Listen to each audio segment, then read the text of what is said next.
What makes a hero feel truly super? Is it power or restraint? Idealism or relatability?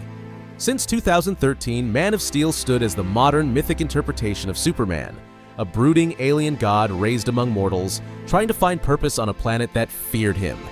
But now, in 2025, James Gunn brings us a new Superman, one that smiles more, bleeds more, and arguably fails more. And that's why the internet is on fire. Not because one movie is better than the other, but because they reflect two radically different ideas about what Superman should be. So today, let's go deep, not into who wins in a fight, but what each Superman says about us. Man of Steel begins with grandeur. Krypton crumbles. A child is launched through the stars. And when we meet him again, Clark Kent is already a myth in the making. He saves oil rig workers, walks alone through blizzards, and breaks steel with his fists. Even in custody, he's in control. Let's put our cards on the table here. This Superman isn't grounded, he's elevated. He's an ideal to strive toward. He's not like us, he's above us. In contrast, the 2025 Superman falls a lot. He loses to the villain's henchmen. He fails to convince Lois. He gets locked up, mocked, doubted, even betrayed by the public.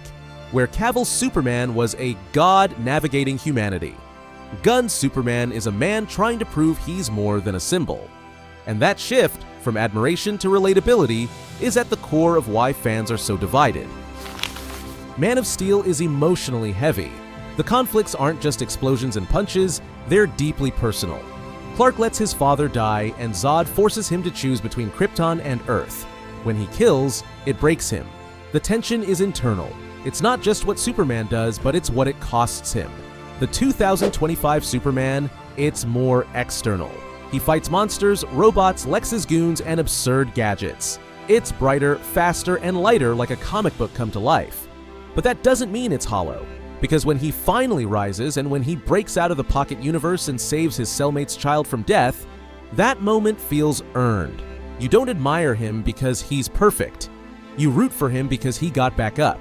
And that emotional payoff is no less meaningful. It's just built differently. Man of Steel is layered. Zod isn't just evil, he's broken. Faora isn't just a henchwoman, she's a soldier who's lost her home.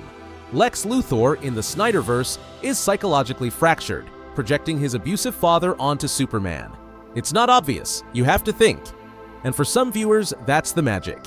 In Gunn's Superman, things are simpler. The villain is evil because he's jealous. The henchmen obey because that's what henchmen do. The city turns on Superman instantly after a news report. It's cartoon logic, and for some fans, that's refreshing.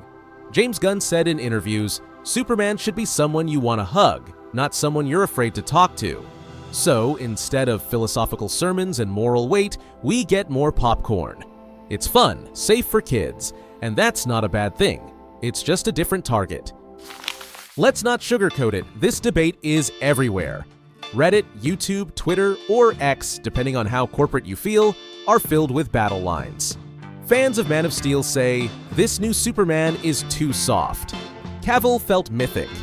This guy feels like a substitute teacher. But, on the other hand, fans of the 2025 film say, at least this Superman smiles. Man of Steel was too dark, too serious, too Batman. Critics seem to be siding slightly with Gunn's version. Rotten Tomatoes scores for the 2025 film are much higher, but box office? Still unclear. And as one Reddit user wrote, you can't reboot hope, you have to earn it. It's not just about tone, it's about identity. And who does Superman need to be in this generation? Zack Snyder shoots Superman like he's the second coming. Lens flares, slow motion, godlike angles. He floats more than he walks. Every frame screams, this is important. James Gunn? He goes handheld. Closer shots. A brighter color palette. The new Superman has sweat, bruises, and vulnerability. The camera doesn't worship him. It follows him. That's a huge difference in storytelling. One film says, this is your god. Hope he doesn't fall. The other says, this is your guy. Watch him get back up. This isn't just about Superman, it's about the DC Universe reboot. Gunn is building a lighter, more emotionally available universe, starting with a Superman who isn't just an alien savior, but a man struggling with purpose.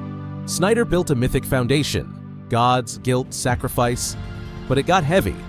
And after Justice League, Warner Bros. Decided to wipe the slate clean. Still, the ghost of Cavill lingers. As one fan said on a forum, you can change the actor. You can brighten the suit, but you can't undo what he meant to us. Whether this new Superman becomes iconic depends not just on box office or cameos, but on connection. Which one is better? This is the wrong question. The real question is, what kind of Superman do you need right now? Do you want a god to look up to? Or a man to grow with? Man of Steel gives you the myth. Superman 2025 gives you the journey, and both are valid. But here's the beautiful part. Superman isn't just one story. He's a mirror of our fears, our hopes, and our need to believe in something better. And maybe there's room for both versions to live on, because at the end of the day, he's not just a man in a cape. He's an idea, and ideas don't die.